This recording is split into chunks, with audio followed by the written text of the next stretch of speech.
Jack Johnson here at Desert Financial Arena, and I am joined by two of WCSN women's basketball reporters. To my left is Misha Jones, to my right, Amir Mohammad, and we're recapping the Stanford victory over ASU today on Senior Day, 55-44. And Misha, I'll start the first question with you. ASU, they were in contention in the first quarter, trailing only by 3, but then Stanford really lengthened their lead in the second and the third quarters. Was this something that Stanford did right, or did ASU do wrong in this game for Stanford to come out with a victory? I'm going to say a little bit of both. ASU, they had a couple chances to come back. They had a couple runs that were stifled by Stanford plays. But a lot of the time, ASU just didn't capitalize.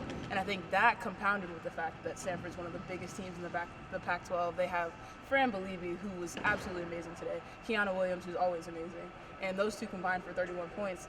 If you can't stop their point guard, you can't stop their best post player. I mean, it's going to be hard to win a game. Yeah, Believy was a monster in the post. 9 of 10 shooting, 18 total points. Amir, I'll turn to you. ASU, they've got the Pac-12 tournament coming up after another their seventh consecutive 21 season, just a mark of consistency here in Tempe. What does ASU need to improve upon as a team going into the conference tournament? Well, as a team, I would say they have to improve amongst their consistency on all levels of the game. Offensively, the team has to get better against better defensive teams like Stanford. Stanford offered a lot of aggressive tension on ball against guards like Riley Richardson and also on Kiara Russell. Russell left the game with an injury, and so we'll see how the Sun Devils bounce back from that in the Pac-12 tournament. Yeah, and you mentioned Kiara Russell. She went down with a lower body injury, seems to be a leg injury. So I'll ask the question to both of you as we open up. It is March. It's time for us to think about the NCAA tournament. ASU, they're going to likely be down Kiara Russell, so they're going to be down to their senior leader, Riley Richardson. So who's going to have to step up for this team? Misha, I'll ask you first, and then I'll go to Amir. Who's going to have to step up for ASU to supplant Riley Richardson, Kiara Russell? I think the beauty of this team, Charlie Turner-Thorne does 5-man subs. And I think every person on this team has enough experience to come through and have a breakout performance in the Pac-12 tournament.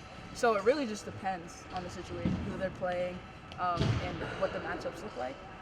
But I think that, Kiara Russell was the heart and soul of this team, but they also have a heart and soul player in Jamie Rudin, because you see how electrified the bench gets as soon as she hits a three, as soon as she does anything good on offense or on defense. So I think they have the pieces. It's just a matter of putting them together.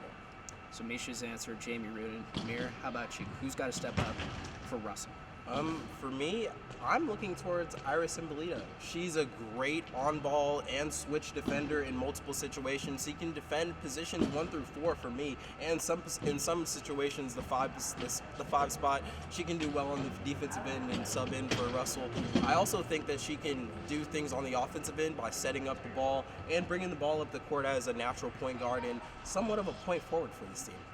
Yeah, point forward, a good ball handler, good skills with the basketball, and a phenomenal passer. They're going to look for her to step up. ASU's going to need everybody to step up. It's March, it's tournament time. The Pac-12s are coming up. The regular season has concluded 55-44. Stanford gets the victory on Senior Day.